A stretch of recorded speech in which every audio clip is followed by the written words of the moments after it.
Hello दोस्तों, कहानियों की दुनिया में आप सभी का स्वागत है। आज हम सुनेंगे मुंशी प्रेमचंद जी द्वारा लिखित कहानी मोटर के छींटे। तो आइए सुनते इस कहानी को। क्या नाम की प्रातः काल स्नान पूजा से निपट, तिलक लगा, पीतांबर पहन, खराऊ पाँव में डाल, बगल में पत्रा दबा, हाथ में मोटा सा शत्रु मस्तक भंजन ले एक जजमान के घर चला। विवाह की साइत विचारनी थी।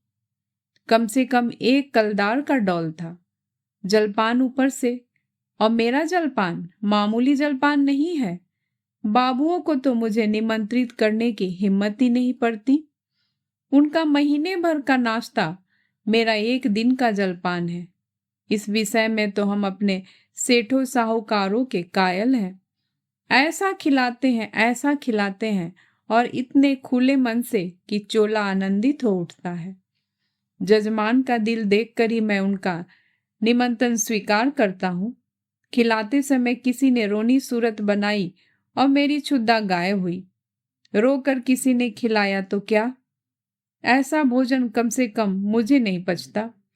जजमान ऐसा चाहिए कि ललकारता जाए, लो शास्त्री जी एक बालूशाही और मैं कहता जाऊं, नहीं जजमान अब नहीं। रात खूब बरसा हुई थी। सड़क पर जगह जगह पानी जमा था।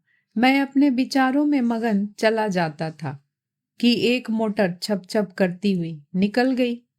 मुंह पर छींटे पड़े। जो देखता हूं तो धोती पर मानो किसी ने कीचड़ घोर कर डाल दिया हो। कपड़े भ्रष्ट हुए वह अलग, देह भ्रष्ट हुई वह अलग, आर्थिक क्षति जो हुई वह अलग। अगर मोटर वालों को पकड़ पाता तो ऐसी मरम्मत करता कि वे भी याद करते। मन मसोस कर रह गया। इस वेश में जजमान के घर तो जा नहीं सकता था। अपना घर भी मील भर से कम न था। फिर आने जाने वाले सब मेरी ओर देख देख कर तालियां बजा रहे थे। ऐसी दुर्गति मेरी कभी न हुई थी। अब क्या करोगे मन? घर जाओगे तो पंडिताइन क्या कहेगी? मैंने चटपट अपने कर्तव्य का निश्चय कर लिया।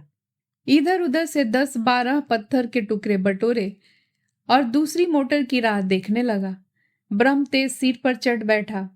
अभी 10 मिनट भी न गुजरे होंगे कि एक मोटर आती हुई दिखाई दी। ओहो, वही मोटर थी। शायद स्वामी को स्टेशन से लेकर लौट रही थी।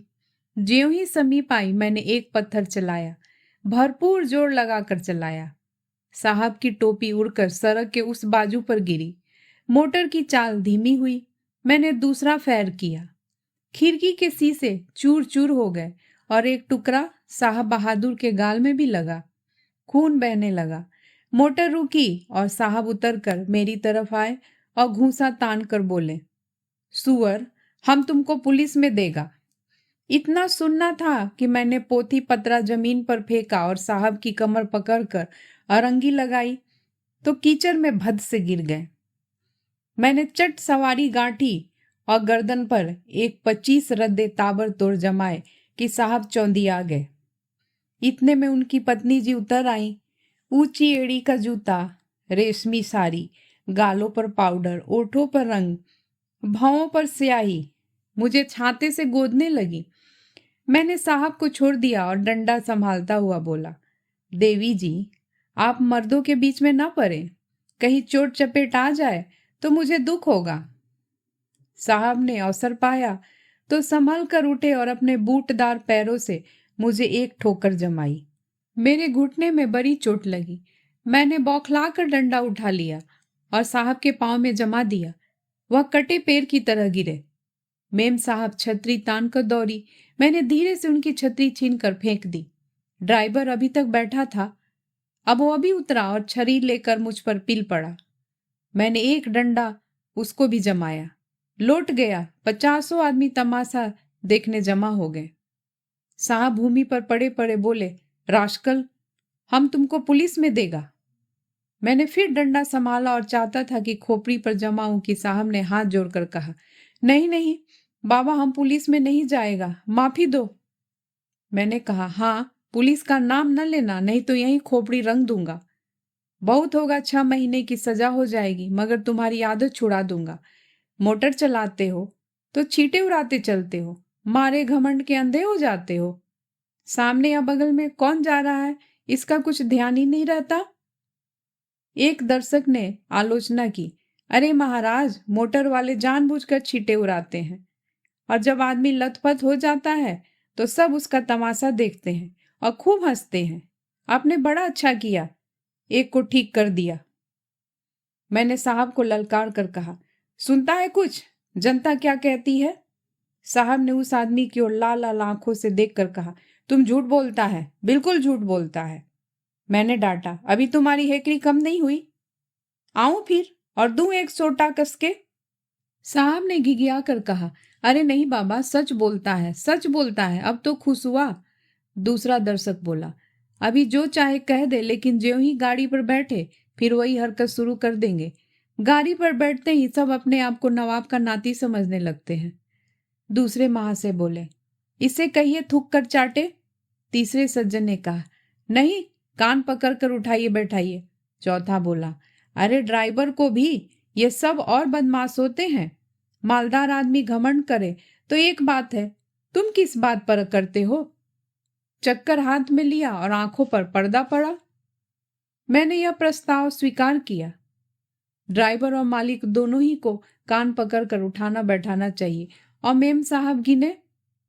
सुनो मेम साहब, तुमको गिनना होगा, पूरी 100 बैठकें, एक भी कम नहीं, ज्यादा जितनी चाहे हो जाए। 2 आदमियों ने साहब का हाथ पकड़ कर उठाया, 2 ने ड्राइवर महोदय को। ड्राइवर बेचारे की टांग में चोट थी, फिर भी वह बैठकें लगाने लगा। साहब की अकड़ अभी काफी थी। आप लेट गए और उल जुलूल बकने लगे। मैं उस समय रुद्र बना हुआ था, दिल में ठान लिया था कि इससे बिना 100 बैठक लगवाए ना छोड़ूंगा। 4 आदमियों को हुक्म दिया कि गाड़ी को ढकेल कर सड़क के नीचे गिरा दो। हुक्म की देर थी, 4 की जगह 50 आदमी लिपट गए और गाड़ी को ढकेलने लगे। वह सड़क बहुत ऊंची थी, दोनों तरफ की जमीन नीची। गाड़ी नीचे गिरती और टूट टाट कर ढेर हो जाती। गाड़ी सड़क के किनारे तक पहुंच चुकी थी कि साहब कांख कर उठ खड़े हुए और बोले, बाबा गाड़ी को मत तोड़ो, हम उठे बैठेगा। मैंने आदमियों को अलग हट जाने का हुक्म दिया, मगर सबों को एक दिल लगी मिल गई थी। किसी ने मेरी ओर ध्यान न दिया, लेकिन जब मैं डंडा लेकर उनकी ओर दौड़ा तब सब गाड़ी छोड़कर भागे और साहब ने आंखें बंद करके बैठकें लगाने शुरू की। मैंने 10 बैठकों के बाद मेम साहब से पूछा, कितनी बैठकें हुई? मेम साहब ने रोब से जवाब दिया, हम नहीं गिनता। तो इस तरह साहब दिन भर काकते रहेंगे और मैं न छोड़ूंगा। अगर उनको कुशल से घर ले जाना चाहती हो तो बैठकें गिन दो, मैं उनको रिहा कर दूंगा। साहब ने देखा कि बिना दंड भोगे जान न बचेगी, तो बैठकें लगाने लगे और 1 2 3 4 5 सहसा एक दूसरी मोटर आती दिखाई दी। साहब ने देखा और नाक रगड़ कर बोले, पंडित जी, आप मेरा बाप है, मुझ पर दया करो, अब हम कभी मोटर पर न बैठेगा। मुझे भी दया आ गया। बोला, नहीं, मोटर पर बैठने से मैं नहीं रोकता, इतना ही कहता हूं कि मोटर पर बैठकर भी आदमियों को आदमी समझो। दूसरी गाड़ी तेज चली आती थी। मैंने इशारा किया। सब आदमियों ने 2 2 पत्थर उठा लिए। उस गाड़ी का मालिक स्वयं ड्राइव कर रहा था। गाड़ी धीमी करके धीरे से सड़क जाना चाहता था कि मैंने बढ़कर उसके दोनों कान पकड़े और खूब जोर से हिलाया और दोनों गालों पर एक एक पड़ाका देकर बोला, गाड़ी से छींटा न उड़ाया करो, समझे? चुपके से चले जाओ। यह महोदय बकझक तो करते रहे, मगर 100 आदमियों को पत्थर लिए खड़ा देखा तो बिना कान पूछ डुलाए चले गए। उनके जाने के 1 ही मिनट बाद दूसरी गाड़ी आई। मैंने 50 आदमियों को राह रोक लेने का हुक्म दिया। गाड़ी रुक गई। मैंने उन्हें भी 4 पड़ाके देकर विदा किया, मगर यह बेचारे भले आदमी थे, मजे से चाटे खाकर चलते हुए। सहसा एक आदमी ने कहा, पुलिस आ रही है, और सब के सब हुर्र हो गए। मैं भी सड़क के नीचे उतर गया और एक गली में घुसकर गायब हो गया। दोस्तों, इस कहानी को सुनने के लिए आपका बहुत बहुत धन्यवाद। दोस्तों, अगर आपको ये कहानी अच्छी लगी हो तो प्लीज़ मेरे चैनल को लाइक एंड सब्सक्राइब करना मत भूलिएगा और कमेंट्स भी ज़रूर करिएगा। मैं फिर हाजिर होंगी एक नई कहानी के साथ। तब तक के लिए नमस्कार।